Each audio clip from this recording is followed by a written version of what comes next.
Hey, this is your name. And they say it ain't easy. Being green. Gang Green The New York Jets have their man. Jets got themselves a great Robert Saleh. Talk about all gas, no break. The great one. We're not talking about effort on the field. We're talking about the process at which we do things. I'm not gonna lie to you. Hurry up. Keep your foot on the pedal. Base. There's no way I'm not gonna have enthusiasm on the sideline. Hey, own this rep. The New York Jets Can beat anybody in the world, and I think we're going to win next Sunday.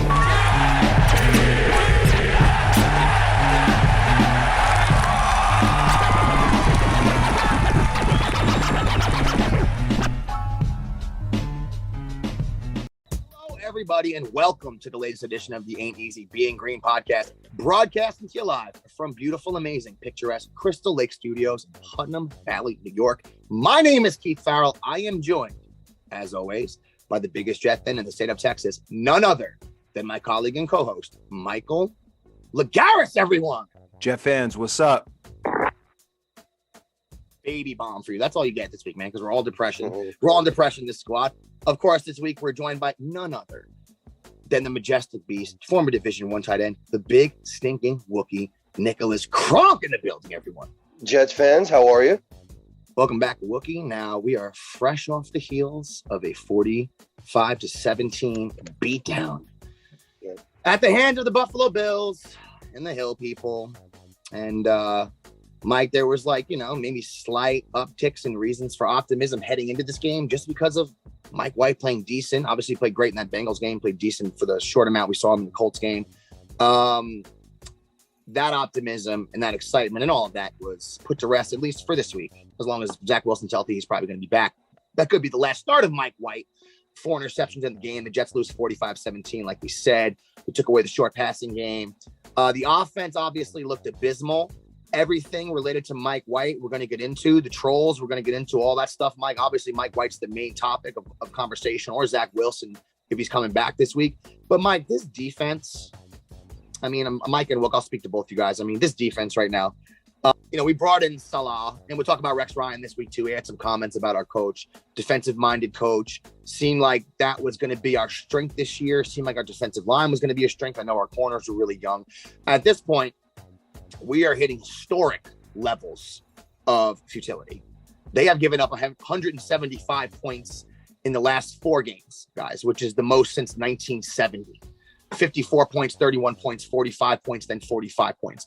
They've given up 1,890 yards in the past 4 games, which is the most ever over a 4-game stretch in the history of the New York Jets. The 45 points a game average in the last 4 games is the worst since the 1966 Giants.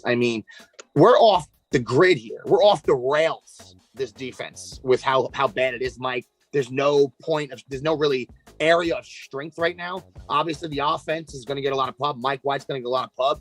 But if you give up 51, 54, 31, 45, 45, doesn't really matter who the quarterback is sometimes. You're not going to take W's in those games. What do you think about first we'll get to the defense, Mike, and then we're going to get into everything related to Mike White. Just the way the defense played. I know the Bills are a much better team than we played throughout the season, but did you expect another putrid performance like that from the squad? And how disappointed are you, Mike? I'm disappointed, but I think coming into the season, we all expected the defense was going to be a weak area, especially in the secondary when you're looking at the roster. And then when looking at that roster, you were expecting certain pieces to potentially hit, like a Jared Davis from free agency, like an Ashton Davis that was our 3rd-round pick from previous year.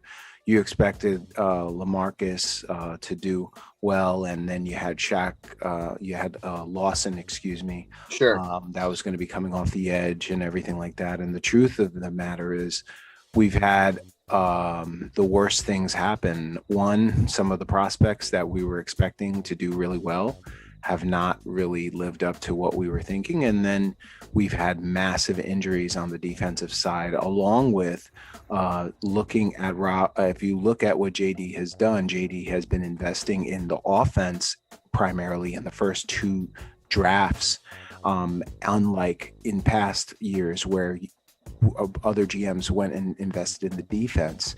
And so now, given the injuries, given the non-leaps in talent from some of the players that we have, you're starting to see the cupboard full bare. And I don't believe, in my opinion, that what we're seeing from a defensive perspective is a failure of coaching. I believe what we see is a failure of talent across the board. I mean, when we look at the Jets roster right now, you have guys like when Bryce Huff went out after that Tennessee game on IR, Blake Cashman on IR, Kyle Phillips is out, Jamie Sherwood is on IR, Marcus May is torn his Achilles. A defense that was already small, in stature as far as roster talent, having all of these major injuries, I mean, it doesn't really bode well. And so the one thing that the Jets did very well was that the defensive line was able to stop the run and be able to pressure inside. So now teams see that, and they're taking what the Titans kind of laid out with those screen passes and quick dump offs. And now, unfortunately, our secondary, the only way to stop that is by blitzing. And when we blitz, you're keeping those corners on man. And what's happening, and you saw it with Josh Allen, and again, I didn't see anything from Josh Allen that was like, wow, he's such a great quarterback. He literally just threw it up to Diggs. I mean, he was just playing pitch and catch because we literally do not have the talent to cover these receivers. And so Saleh and Ulbrich can bring up whatever they want to do defensively, scheme wise. If you don't have the players that can execute, then it's unfortunate. You're not going to, and we knew, Keith, this was going to be a growing year. I did not know it was going to be this bad, but it's just unfortunate with the injuries, and we're just going to have to push through this. It's just sad. That's just how I see it from a defensive standpoint. Yeah, I mean, I have to agree. When we came into the year, we thought the defensive line would be a strength, obviously, but we looked at some of these other positions, the linebacker position, Mike, the secondary, and you said to yourself, man, we either don't have anyone who's really proven in these spots, or we don't have a lot of depth. CJ Mosley was a good player, hasn't played in a few years. He's played good this year, especially at the beginning of the year. Was playing really well. But at linebacker, we were pretty thin. We had a lot of unproven guys there, aside from CJ Mosley. Like we said, the secondary was really young. Defensive line was going to be a strength, and they've been teams have just been going away from that. Like you said, it hasn't been that hard for them to do that. So the depth was going to be an issue. And then you throw all the injuries on top of the depth. Now we're into the second and third string guys that are not able to really get the job done, at least this past month, especially. I mean, the beginning of the year, they weren't doing that well either, but I mean, it's really shining a light on that now. And when it comes to the coaching, now, one thing I disagree with is that the personnel obviously is not optimal, what we have in the field right now, Mike. I do think there's some issues with coaching, because I don't know if it's issues is the right way to say it, but when Saleh comes out in a press conference and the reporters ask him, Diggs was one-on-one coverage with Guidry, they throw a touchdown, he gets called back. They just ran the same play the next play and threw a touchdown to him again. And, they're running, the type of coverage they're running, basically what Saleh's saying is that they're not going to have one corner follow a guy around wherever the guy goes. They're going to stay on their different sides and stuff, which I get. But if you're going to have that single high safety and guys are going to be on an island all the time, and it just continually is not working week after week after week, right? And you're a defensive-minded coach, etc. I think that's where some of the weaknesses people are saying, or at least some of the deficiencies so far as a coach, are being spotlighted with Saleh, because I don't think they've really adjusted that much on defense. And if he's letting Ulbrich have the reins here, then maybe he needs to step into that room and take over some control. Because everyone loved Saleh when he came in, Mike. A lot of hype, said all the right things. Still seems like he's a good leader of men. But this is the first week I've heard him really questioned. And I know there's been some ups and downs with the quarterback play, but I mean, insofar as his competence, we'll get to the Rex Ryan comments a little bit later on in the show. A lot of people in the different papers, Sports Illustrated, in different places, are saying, it doesn't make a difference sometimes with the personnel. You do want to see a team, at least as the season goes on. And this is kind of what I want to get to with Saleh, Mike. As the year goes on, you look for improvements. The team's getting worse, to my eyes. We're getting worse. We don't look better. I know the Bengal game was great. The Titan game was great. We had lightning in a bottle there with Mike White for that week with the Bengals. But, I mean, they look like they're getting worse on defense. So that's something that is concerning to me, because you hope the team turns it around and goes, at least in some areas, maybe they don't get the wins, but you're fighting, you're in games, you're fighting throughout the games, you're close in games. They've been getting annihilated in games. The points they're giving up is unbelievable. So, and part of that, obviously, the biggest part of that's the defense. Other part of that here is the offense, which again struggled this week. We had one good game here with Mike White there. Throughout the year, though, we have not had many games they've been able to really shine and really showcase their skills. Mike White, 4 interceptions this week. We had a Joe Flacco sighting. I know a lot of people were on the Mike White hype train. I know a lot of people jumped all the way off the Mike White hype train. I know a lot of those people interacted with you on Twitter and with the A.E.B.G Twitter, Mike. Do you want to get into some of that and some of the trolls that are a little angry with some of our takes we had insofar as our boy Mike White goes? So, Mike White, the topic Mike White has been a divisive one among Jet groups, just because Mike White really had no expectations as a player. Most of us had him to get annihilated against the Cincinnati Bengals, and he went out and has his jersey in the Hall of Fame and had one of the best starting outputs of any player at a position in NFL history, which is why his jersey is in the Hall of Fame. And so I think the position that most of us took was, hey, this wasn't just a good game. This was a amazing game. He's earned the right to show what he's got. If you're going to come out and do something like that, then we'll see what's up. And I think that the approach that Robert Saleh took, that the media at large took, was ride the hot hand, let Mike White, enjoy the excitement, and let's see what happens. And when you take an approach like that, if we were to say, nope, this is Zach Wilson's team, let's bench him for Zach Wilson. Now, again, Zach wasn't 100% healthy, so that's why Zach didn't start. But people's view, and especially our view, was that the kid had a tremendous start. Let's see what he has. And if that tremendous start continues, then things change.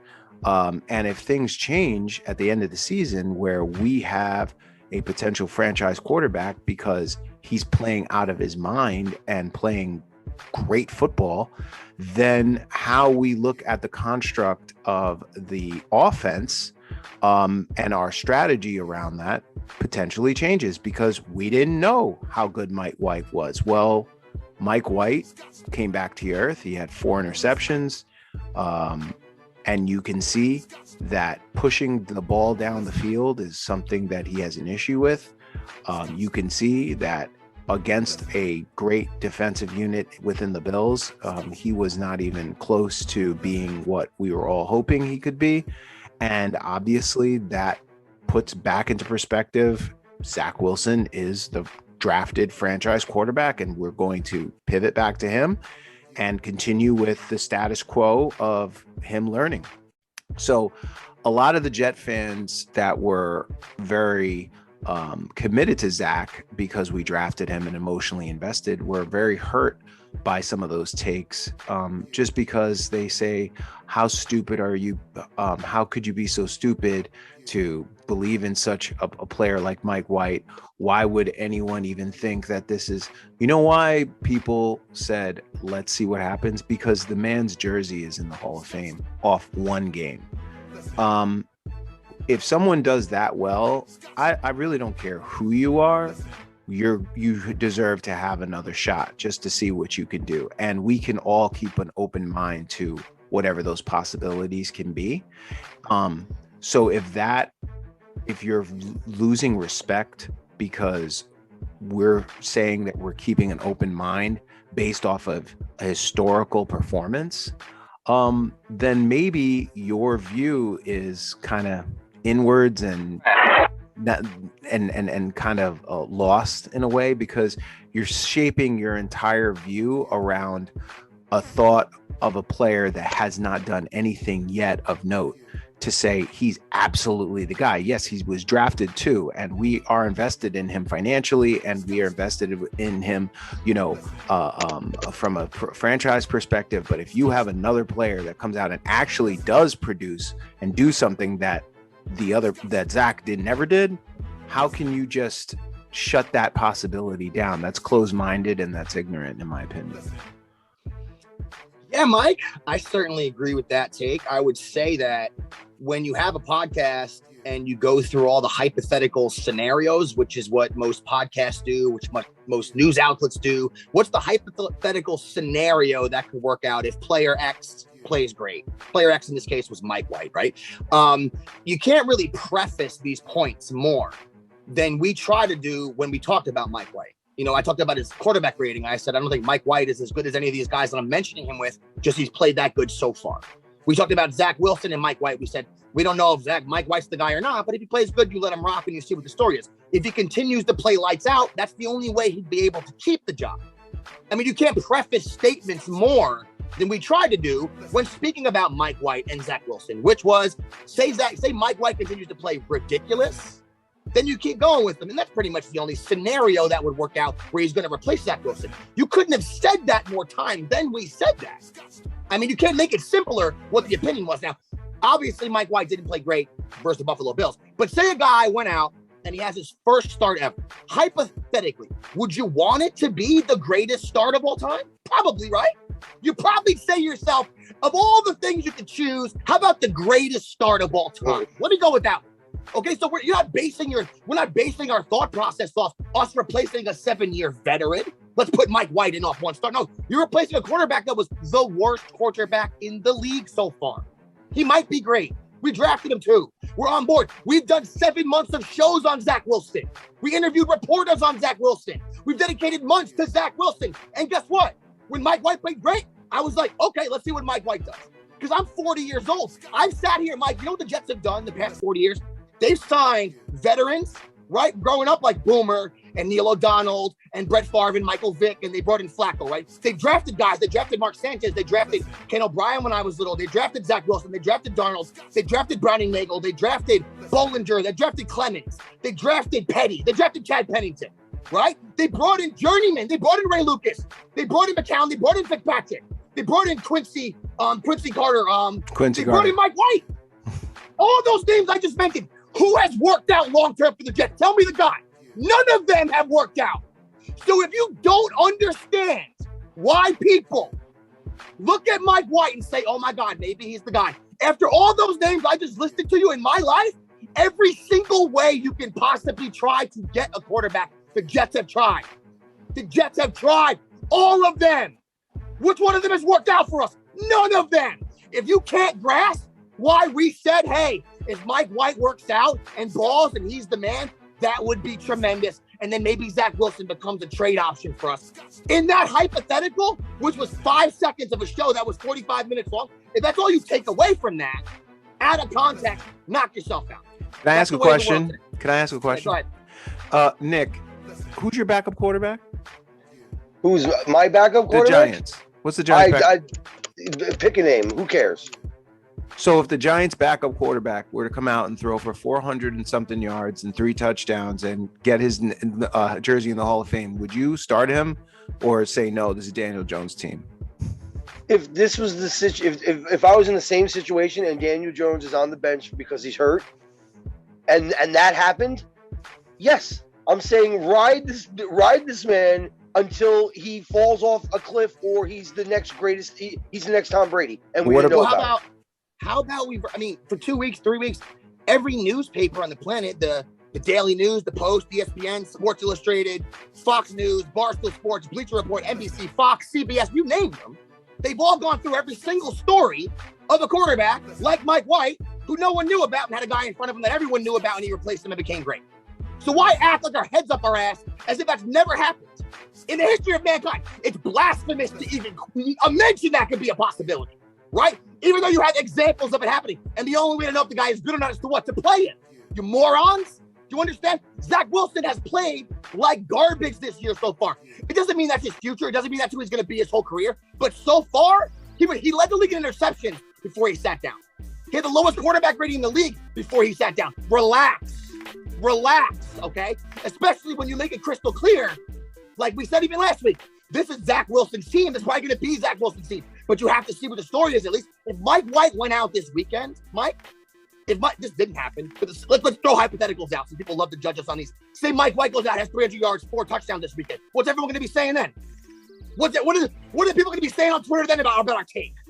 You know what I'm saying? These morons, they live in this world that their thought process is predicated off 1 week to the next. You don't understand football then. I just went through the history of our quarterbacks. We haven't had one in my entire life that has been able to be good sustainably for a long time. Never. I don't care if it's Mike White. I don't care if it's Zach Wilson. I don't care if it's the next guy. I've been looking for it forever. Okay? So don't act like it's ridiculous to even ponder the possibility, especially when people come out and, Mike, everybody's smart as hell in retrospect, right? People are super smart in retrospect. Oh, look, see what happened? See what happened? Mike White could ball for 5 games. He could have 1 bad game. People go, oh, see, he had 1 bad game. There you go. Zach Wilson has only had bad games. That's all he's had. You know what I'm saying? So just come back to reality, people. I mean, I anybody that's interacting with us, anyone who's a fan of us, I rock out. You're entitled to your opinion. Okay, you're entitled to your opinion. But if you're going to be dramatic, I don't know how old these people are, Mike, but I'm 40. I've been going through this for a long time. Okay, if you don't understand the history of the Jets quarterbacks, if you don't grasp that, if you're like, no, it's Zach Wilson's team, he automatically should have been told, even when he was hurt, that he's the starter. Mike, what did Joe Douglas say? What did Robert Saleh say? Forget about our takes. Forget about the media. Forget about podcasts. What did the coach say? What did Joe Douglas say when asked about the future of the starting position for the Jets when Mike White balled? They wavered. They said, we don't know. Whoever's the best guy is going to play. We have to see what's what. Forget about me and Mike. And that's how it should be. It should be. Forget about me and Mike. In the end, it's who's the best player to play. That's who we should play, right. And that's it. And I'm not, again, the last time I got emotionally invested, and I was like a lot of our fans, a lot of the Jet fans here, was with Mark Sanchez, and I did not want to admit that he was bad. I didn't want to admit it, and it was hard for me to understand that because I saw him quarterback us to 2 AFC championships, okay? And I didn't want to believe it.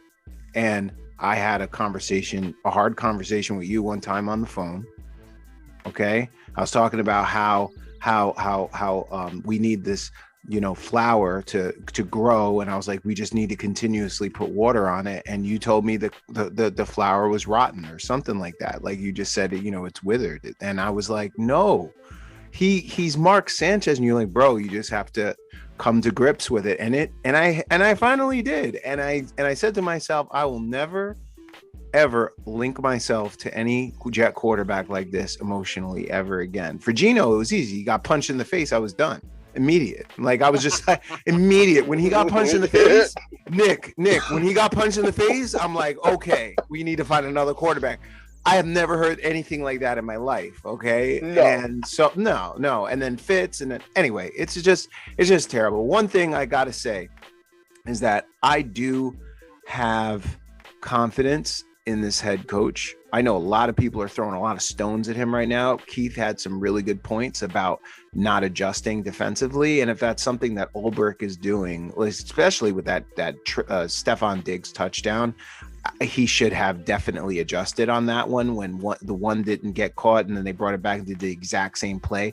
You can't allow that. I mean, come on. You know what I'm saying? So I definitely think that he's been taking his licks. He's about 9 games into his first year and he's down right now. Like he's a defensive coach.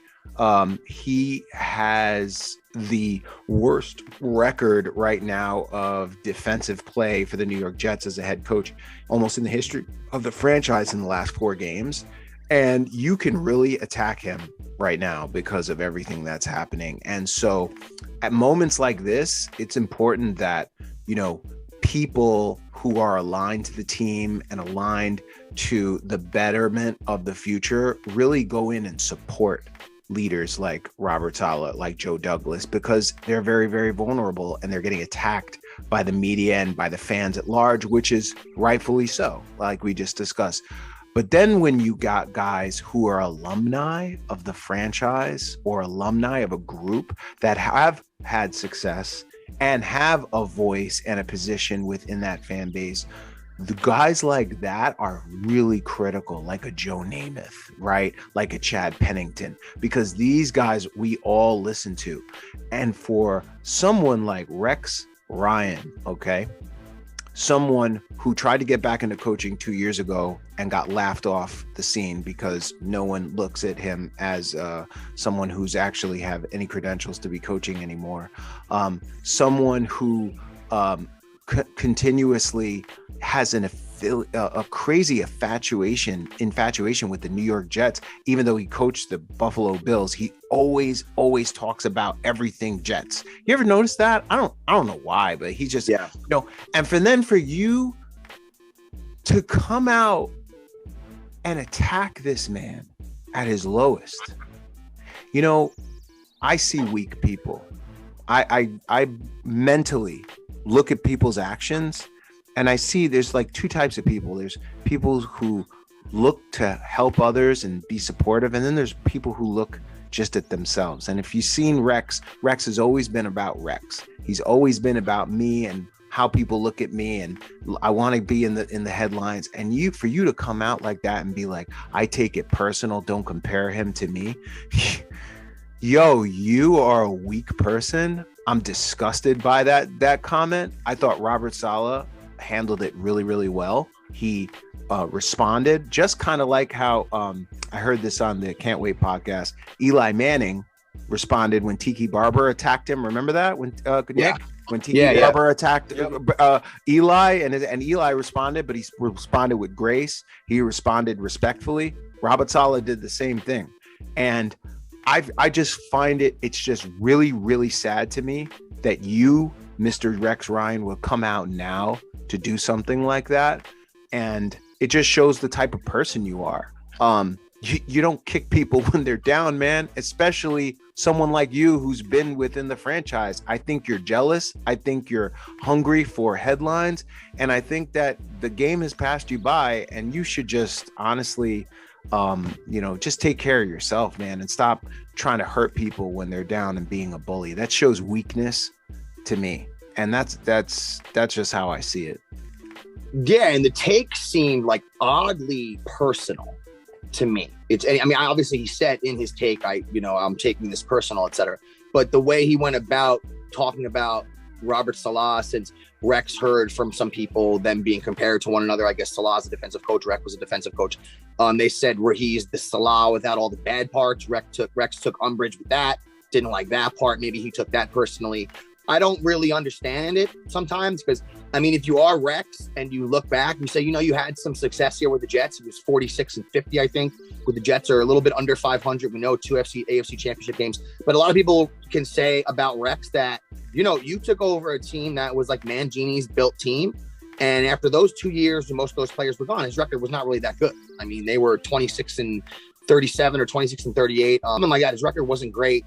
He also had a rookie quarterback, and he mentioned that. I had a rookie quarterback. Saleh has a rookie quarterback. Look how I did. Look how he did. The difference is, the offensive line for Mark Sanchez was Jabricka Ferguson, Nick Mangold, Damian Woody, Brandon Moore, and Alan Faneca. Three of those guys went to the Pro Bowl. And also, if you remember, guys, their quarterback play was horrific.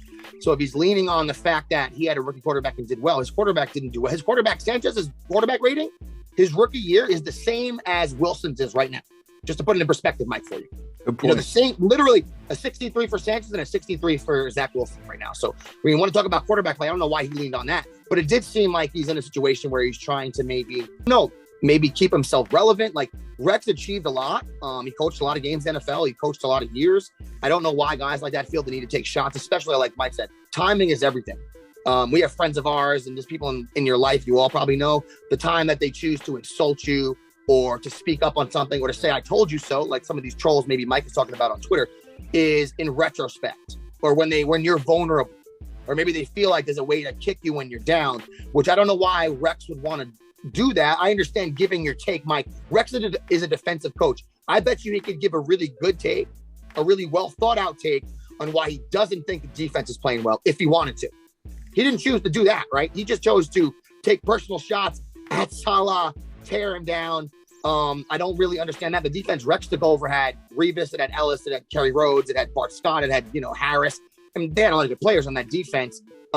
That's not comparable to what we have on the field right now with the Jets. Now, that could be Joe Douglas's fault. Rex can maybe have more criticisms with Joe Douglas than Robert Saleh. But, I mean, Robert Saleh, he's only coached 9 games, Mike. I don't think it's the time for anybody. I understand logically questioning like we do on the show. We have a football podcast. We're going to talk about the coach, some of the things we think he could do better, of course. But big scheme of things, am I thinking Robert Saleh is not fit for the job? I don't know that yet. I can't say that yet. I mean, Nick, remember how bad the New York Knicks point guard situation was? And did Walt Clyde Frazier ever kick them when they were down or not address them with grace? Wasn't Walt Clyde just a great steward of the New York Knicks franchise and brand, even at the lowest points, right, Nick? Wouldn't you agree? Oh, absolutely. Of course. I don't understand you have a job now, Rex. You have a good job. You're on TV, you're analyzing, blood pressure's down, all that shit's good. Feet looking great for your wife, just why did you turn it into a chance to talk about yourself? Like Don LaGreca today on the Michael K. Show said it best. He goes, sometimes I think Rex thinks he came up with the defense when his father did, and he went on to point out he literally the 2 times that I think he won a championship, he was the defensive line coach. He wasn't even the defensive coordinator on the teams where they won championships. So why is he talking about himself? I think you're right. Probably trying to generate a buzz for himself. That's it. Maybe he's trying to get back in the door. Maybe he's trying to coach again. If you listen to Connor Hughes, he had a good point.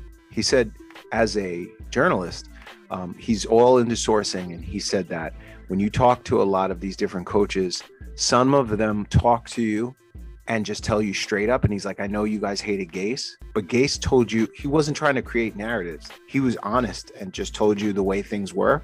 We could hate Gase all we want, but he wasn't trying to spin things.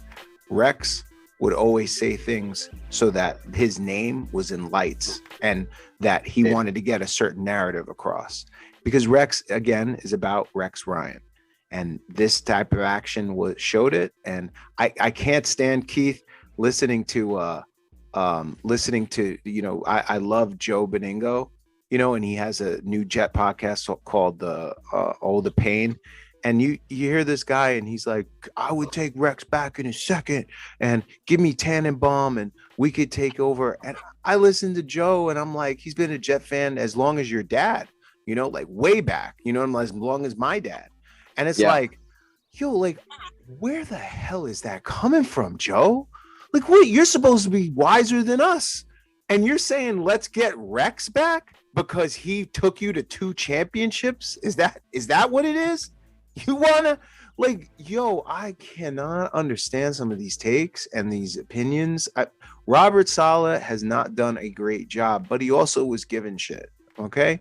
And I think he's earned the right to give himself some runway to see some improvements. And I hope and by the way, guys, Jet fans, we had one of the most difficult 9-game schedules in the NFL. If you go look game 1 through 9, the Jets had one of the most difficult schedules in the NFL. Guess what? We have one of the easiest schedules on the back half. How about we just wait to the end of the season before we start really throwing darts and stuff, right? Sure. Let's just wait, okay? Because we're about to play some scrub teams like the Dolphins coming up, and we're about to get into that now, I think. Yeah, let's do it. Jets, Dolphins this weekend at MetLife. Let's go. The situation kind of got heavy on me. All right, everybody, welcome back. Jets, Dolphins this weekend.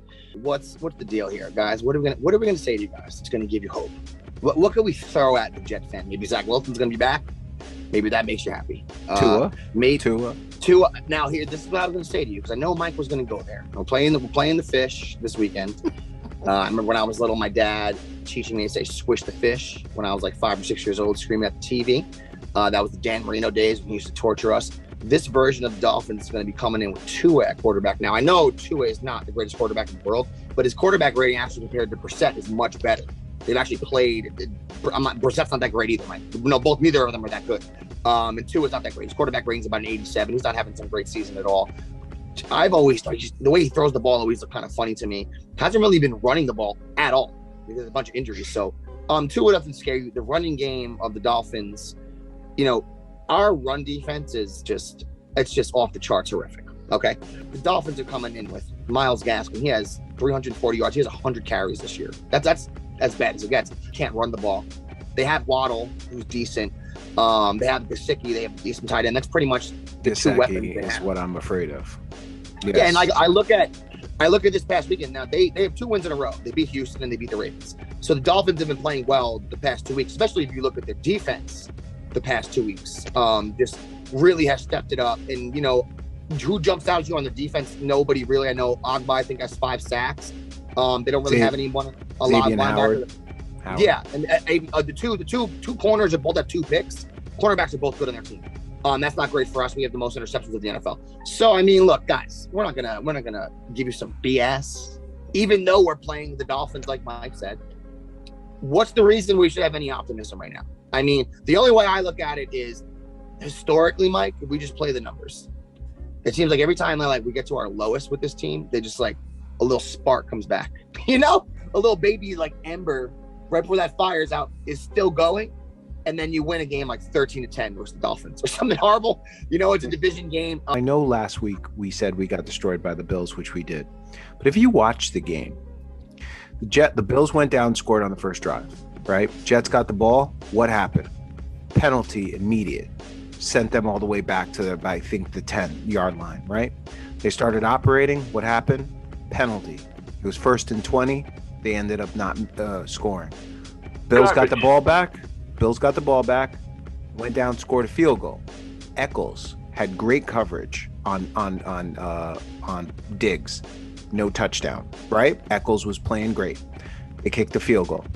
Jets got the ball back. What happened? Penalty, 1st and 20 again. Stop the drive, right? Bills got the ball back. We stopped them. Jets got the ball. Penalty, 1st and 20. 3 drives in a row. You cannot do that against this franchise. Now, right before half, what happened, guys? Eccles got hurt. Eccles went out. They put Guidry in. Touchdown. And then every effing drive after that, they could not recover. They had an injury. Okay? I'm not saying it was all because of Eccles, but if you watch the game, what happened? Eccles went down, and then they just started annihilating, and there was nothing that defense can do. And you know why the Jets got put in a hole? Because offensively, they couldn't get going because they kept hurting themselves with penalties. If you're going to be aggressive, if you're going to be competitive, stop with the penalties, please. Stop with the holding. Stop with whatever you guys are doing and just play in the offense. And Zach, if you're going to play, I hope you sat and watched and learned. Sam is a bag of trash, but when Sam got hurt and Sam went in there after a 3-game slide, he played really, really well for 4 games. And Keith and I and everybody else in Jet Nation was really excited about Sam Darnold because he played the best football of his career. You could go back and look at it. I don't care what no one says. He went toe-to-toe with Aaron Rodgers. I saw it live. We believed it, okay? But that's neither here nor there. Zach, take what the defense can give you. Michael Carter, I'm thrilled with him, and I'm thrilled with Elijah Moore, and I'm thrilled with A.V.T. Great job, Joe Douglas. You got 3 good ones. Great job. Hopefully Zach is great too, okay? And just take what the defense gives you. Check down to the running backs. Hit your receivers short. You don't need those big throws. You do have that arm, and pull that weapon out when it comes time. And if you do that, I think you're going to have some success. And if you look at a guy like Justin Fields, and you look at a guy like Lawrence is struggling still because he keeps trying to make big plays. Justin Fields started having success. You know why? He started running the ball. Finally, run the damn ball, dude. And look, all the linebackers, they gotta. So Zach, do other things. Don't just try to, ball out. You're not in BYU. Figure the game, see the speed, and adjust. And I definitely have confidence that you can do it. So I'm not going to say the Jets are going to win. I'm going to say they're going to lose because, yes, last week I went crazy and said that, I think they're going to take a W because I just hate the Hill people. But they didn't and got blown out. And so I'm just not going to say that this week. No, I mean, I totally understand. How could you? What would be the reason we would have confidence in this team right now? It's really hard to do that.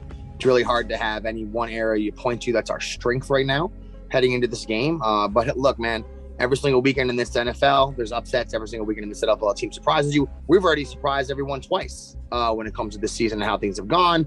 So, I mean, we'll keep our heads up. We'll be at MetLife, at least at home. Not this past weekend, but previous before that. They played a little bit better at home. It's one thing to look to. Our 2 wins are at home this year. I know the Bills fans, there were a lot of Bills fans in the building last week. The Hills people, once again, we get the last laugh. We have a lot of jokes about the Hill people. I'm not a fan of the town of Buffalo that's sinking whole into the middle of the earth right now. But guess what? They always beat us. So at the end of the day, you do get the last laugh, Hill people, once again, unfortunately. But next week's a different story. Dolphin fans will be there, but they don't show up. They don't travel well. They're not really making a lot of noise. And their team stinks. Now they're 2.5-point favorites over the Jets, which is basically, that's pretty even right there. So even Vegas is not looking at them as some team that's going to trample us like has happened in previous weeks. We've been an underdog mostly every game this entire season, this game included, but only 2.5 points. So Vegas is looking at it as a pretty even game here, Mike. So, hey, Jet fans, keep your heads up. Look, if you're on Twitter trolling, keep your head up too. All right? If you're out there, Jet fans, you're looking for hope, Zach Wilson's coming back. Okay? It's going to be a long year. Let's not give up on our boy Salah yet. Okay? Let's not do that yet. I know things are not looking good. We're breaking historic records for just defensive futility that we've never seen. Okay, my dad was 10 years old when the Jets were this bad on defense, so it's been a long time since they've been this bad on defense. And I don't know right now if Salah has the answers, but we're going to find out, Mike. We're going to find out. That's what the rest of this year is about, finding out what this guy is made of. Early in the season when Zach was struggling and the offense was struggling, you and I said to each other, man, we're going to see what this dude is made of. Can he get this young quarterback to play well? He's going to get to be able to get this team to rally, and they had this shot of the arm briefly of Mike White, right? Kind of took the focus off everything for a second, but now we're back to where we were. Okay. Forget everything, forget everyone's opinions, forget Mike White, forget all the debates and everything like that. We're back to square one here. Okay. Where we're wondering if Salah's the guy, and we're also still wondering what the deal is with Zach Wilson, but he's going to get a chance to go prove it, hopefully, starting again this Sunday. And that's all we got for you this week, everybody. It's another one in the books for the Ain't Easy Being Green podcast. Mike, if anyone does want to get at us, contact us, or be involved in the A.E.B.G world in any way, shape, or form, where could they do that? Please check us out on YouTube, like and subscribe there. Also, Apple, iTunes. Please like and subscribe. We really appreciate it. You can find us on Facebook at AEBG.JetsRadio, on Twitter at AEBG_NYJ Podcast, and on Instagram at Jet.AEBG. You heard the man. On behalf of the biggest Jet fan in the state of Texas, Michael Agaris, and the big stinking Wookiee, Nicholas Kronk, my name is Keith Farrell. Get at you next week, everybody. Peace out.